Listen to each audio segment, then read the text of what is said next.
Halo, selamat pagi. Salam sejahtera bagi kita semua. Assalamualaikum warahmatullahi wabarakatuh. Oke, saat ini saya Sufrandi Bilialu, Muas Pemerintahan Media Inspektorat Daerah Kabupaten Minahasa, akan membawakan materi dasar anti korupsi dan integritas.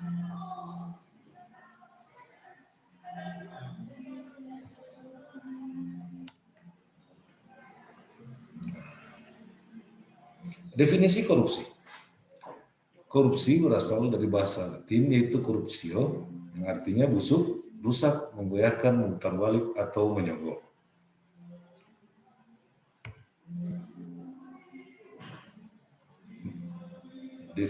Definisi korupsi menurut Transparansi Internasional The Global Coalition Against Corruption yaitu perilaku pejabat publik, politikus atau pegawai negeri yang tidak wajar dan ilegal memperkaya diri atau memperkaya mereka yang dekat dengan kekuasaan dengan cara menyalahgunakan kekuasaan publik yang dipercayakan kepada mereka.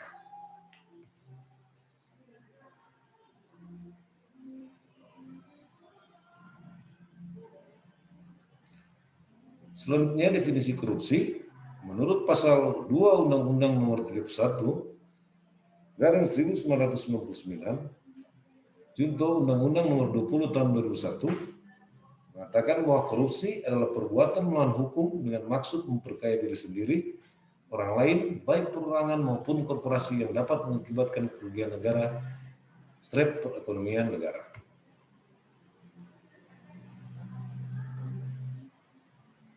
Unsur-unsur korupsi. Ada 3 unsur. Yang pertama adalah melawan hukum. Yang kedua dapat merugikan keuangan negara serta perekonomian negara. Dan yang ketiga adalah memperkaya diri sendiri dan orang lain.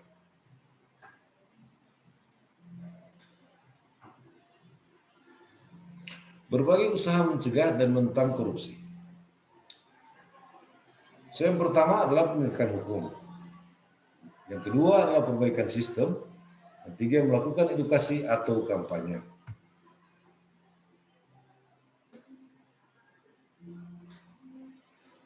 Tujuan akhir mencegah dan menentang korupsi, yang pertama adalah untuk meningkatkan derajat hidup orang banyak, meningkatkan kesejahteraan orang banyak, dan juga demi kemakmuran kita semua.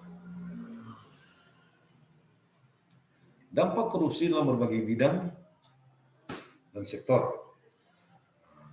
Poin A, dampak ekonomi, mengakibatkan penurunan produktivitas, lesunya pertumbuhan ekonomi dan investasi, rendahnya kualitas barang dan jasa untuk publik, menurunnya pendapatan dari sektor pajak, dan yang kelima meningkatnya hutang negara. Sedangkan poin B, dampak sosial dan kemiskinan, mengakibatkan terjadinya kemahalan harga jasa dan pelayanan publik, pengentasan kemiskinan berjalan lambat, meningkatnya angka kriminalitas, solidaritas sosial semakin langka, dan yang terakhir adalah terbatasnya akses bagi masyarakat miskin.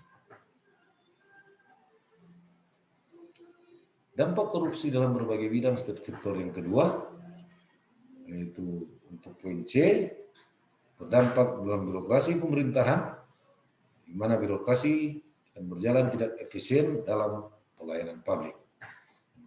Yang berikutnya adalah matinya etika sosial politik. Ketiga, runtuhnya otoritas pemerintah. Poin D, dampak politik dalam demokrasi. Munculnya pemerintahan yang korup, menguatnya plutokrasi, hancurnya kedaulatan rakyat, hilangnya kepercayaan terhadap demokrasi. Dampak korupsi dalam berbagai bidang berikutnya, dalam dampak dalam bidang pertahanan keamanan, yaitu lemahnya alutsista dan SDM, lemahnya garis batas negara, menguatnya sisi keresahan dalam masyarakat, dan poin G, dampak lingkungan, menurunnya kualitas lingkungan, serta menurunnya kualitas hidup. 30 delik tindak pidana korupsi dan pengelompokannya. Yang pertama, delik kerugian keuangan negara, sebagaimana diatur dalam pasal 2 ayat 1 yang 3. Yang berikutnya adalah delik pemberian sesuatu strip janji kepada pegawai negeri, strip penyelenggaraan negara, dan kurung penyuapan. Yang berikutnya adalah delik penggelapan dalam jabatan. Yang berikutnya delik benturan kepentingan. delik perbuatan curang, delik perbuatan pemerasan, dan delik gratifikasi. Perbedaan suap, uang pelicin, pemerasan, gratifikasi. Suap adalah bentuk pemberian dilakukan oleh suatu orang, koperasi, atau pihak swasta berupa pemberian barang, uang, janji, dan bentuk lainnya yang bertujuan untuk memberi keputusan dari penerima suap. Suap selalu melibatkan pemberi aktif disertai dengan kesepakatan dua belah pihak. Uang pelicin adalah sejumlah pemberian, biasanya dalam bentuk uang, untuk mulai mengamankan mempercepat akses terjadinya suatu layanan. Uang pelicin bukan bermaksud untuk mempengaruhi keputusan, melainkan lebih pada mempercepat atau mengurangi ketidaknyamanan dalam administrasi. Perbedaan suap, uang pelicin yang kedua, itu pemerasan, perbuatan yang dilakukan oleh seorang yang memiliki kekuasaan maupun kewenangan dengan cara memaksa orang lain untuk memberi atau melakukan sesuatu yang menguntungkan dirinya. Berapa PNS melakukan pemerasan kepada orang atau korporasi yang memerlukan pelayanan.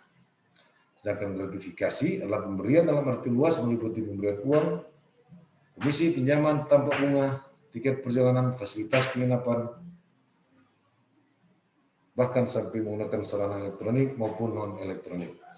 Gratifikasi yang dianggap suap, itu gratifikasi yang diterima oleh pegawai negeri atau penyelenggara negara yang berhubungan dengan jabatannya dan berlawanan dengan tugas atau kewajibannya. Strategi pemberantasan korupsi, yaitu yang pertama, strategi represif, penanganan jalur hukum oleh lembaga yang berhak terhadap pelaku korupsi. Untuk tahapan yang dilakukan adalah penanganan laporan pengaduan masyarakat, penyidikan, penuntutan, dan eksekusi. Sedangkan untuk perbaikan sistem, banyak sistem Indonesia yang menimbulkan celah terjadinya tindak pidana korupsi sehingga harus dilakukan perbaikan sistem. Karena dengan sistem yang tidak baik, meminimalisir tindak pidana korupsi.